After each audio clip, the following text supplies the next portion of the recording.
मुख्यमंत्री नवीन पट्टनायक तथा विजु जनता दल सभापति श्री नवीन पट्टनायक आह्वान क्रमे केन्द्र सरकार भूल आर्थिक नीति जो रंधन गैस आयातिक दर वृद्धि राज्यव्यापी प्रतिवाद परिप्रेक्षी में आज मान्यवर विधायक सुभाष चंद्र बेहेरा नेतृत्व में छत्रपुर ब्लॉक एवं एनएसी घेराव करने सहित प्रतिवाद सभा अनुष्ठित होती।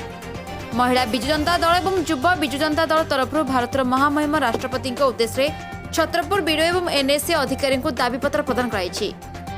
छत्रपुर विजु जनता दल सभापति राजू बाबू टी चंद्रशेखर राव एवं किशोर चंद्र सेनापति अशोक चौधरी धनंजय रेड्डी चक्रपाणी रेड्डी मुन्ना दास सुरेश पंडा मनोज पाढ़ी महिला विजु जनता दल सभापति चिरंजीव रेड्डी सुनबाला शतपथी प्रमुख शताधिक महिला माने उपस्थित थे। छत्रपुर निमाईचरण पंडा रिपोर्ट ओमकार टीवी।